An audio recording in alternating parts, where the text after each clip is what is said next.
एक बार आप सब लोग भाई दादा खेड़ा की जय बोल के हम शुरुआत करते हैं। दादा खेड़ा की, दादा खेड़ा की। बहुत ही आदरणीय अपने योगी संजीव नाथ जी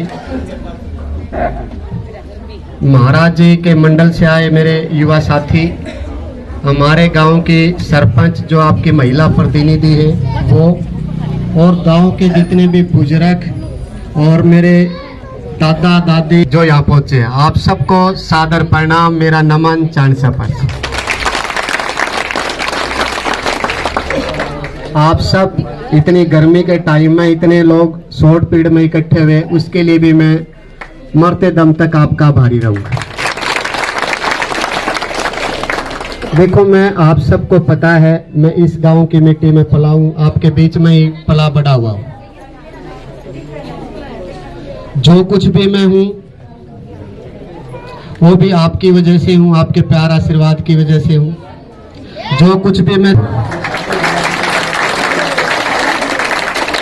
इसी मिट्टी में जन्म लिया, इसी मिट्टी में एक दिन लीन हो जाऊंगा, लेकिन मैं चाहूंगा मरने से पहले मेरे गांव का, मिट्टी का और आप सब लोगों का और आपके प्यार आशीर्वाद का अगर कर्ज मेरे से बढ़ पाए, अगर मैं चुका पाए, देखो आपके मन में भी प्रश्न होगा ये कि कोई बड़ा कारण होगा। जैसे जैसे मैं जाता हूँ और लोग भी 3-4 मेरे से जब के बाद पूछते हैं सब लोग कि आप सरकारी नौकरी में रहते हुए भी अपने गांव का और जुलाना क्षेत्र के लोगों के लिए बड़ा अच्छा काम कर रहे थे। आपकी संस्था और आप लोग सब मिलकर जो भी समाज हित के काम होते हैं, हमेशा सामाजिक सरोकार परिवार संस्था के पूरी टीम और आप सब ग्रामवासी आगे हमेशा खड़े मिलते थे, चाहे वो कोविड का टाइम हो चाहे कोई और काम हो।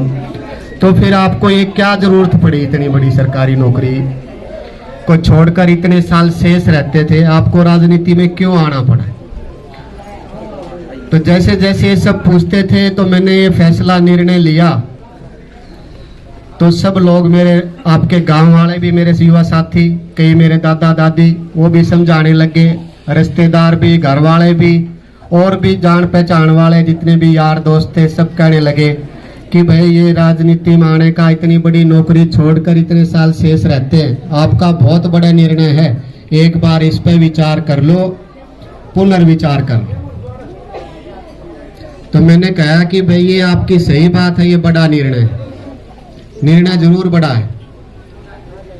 इससे मेरे और मेरे परिवार को बहुत आर्थिक नुकसान भी हुआ है कि इतनी बड़ी नौकरी फिर इतने साल की शेष रहती थी। लेकिन फिर भी इससे एक बात तो साबित हो रही है कि मैं कोई पैसे के लालच में ये राजनीति में नहीं आया। ये तो आप सब लोग भी मानते हो ना कि महिलाएं कुछ पानी लेकर आ रही थी मटके पर, उनने मेरे को बोला भाई सुरेंद्र तू और छोड़, और मेरे को याद भी है, एक तो दादी थी, उसका मैं नाम बैठी हो तो मैं पहचान लूं।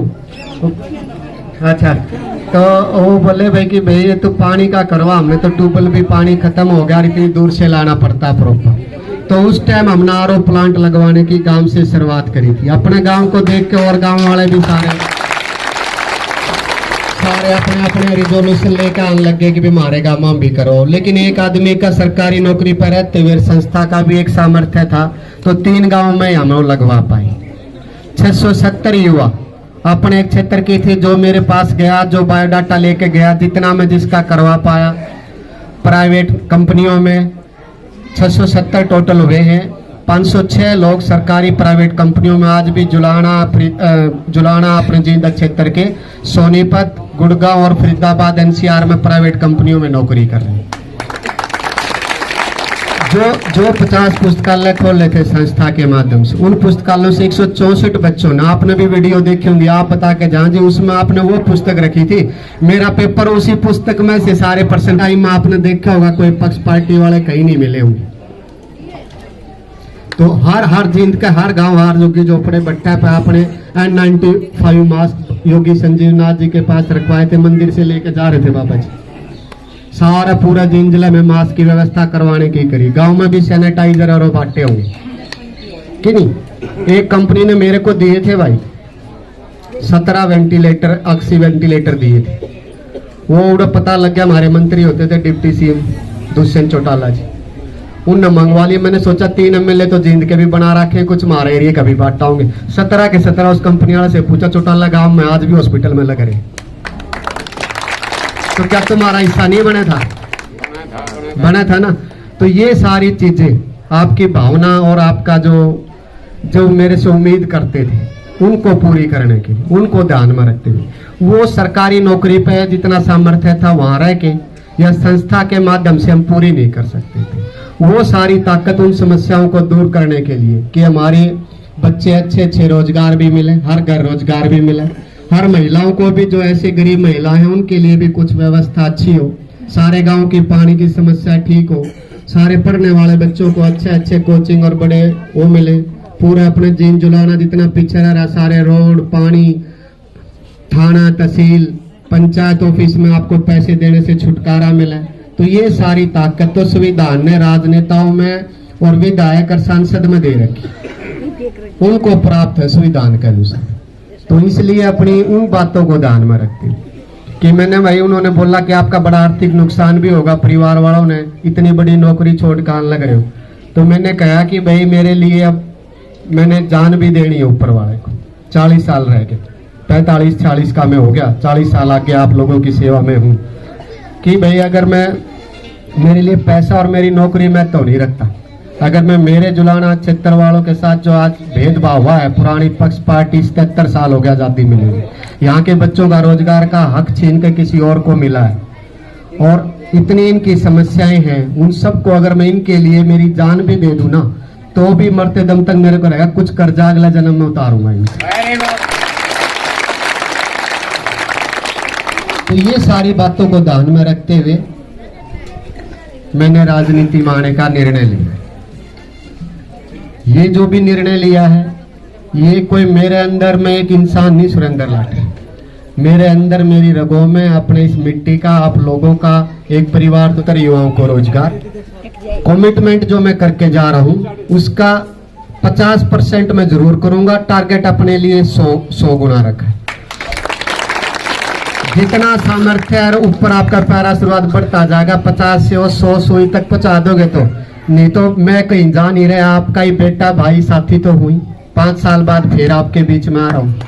जो फील्ड ये ऐसा तो है नहीं कि भाई एक बार 50 साल के लिए ये मेला आता है चुनाव का, 5 साल बाद फिर आना है। और आप तो मेरा परिवार, घर, ताऊ ताई, स्टार प्रचारक आप सब लोग ही हो, ये महिला ही है। और आपने इस चुनाव में भी कोई भाई कोई ऐसा नहीं है, आपने बड़ा साथ दिया है। अपने गांव से जहाँ 1300-1400 कोई पक्ष पार्टी आदमी से हारने की थी, तो बिल्कुल आपने उस पर पॉइंट पे रख दिया, और 2 बूथों पे तो आधा तो 50% आपने जिता के भेजा है। जो पार्टी ने मेरी जिम्मेवारी लगाई थी, मैंने अपील करी, आप लोगों ने पूरा प्यारा आशीर्वाद दिया, उसके लिए भी ऋणी हूँ। तो ये नाम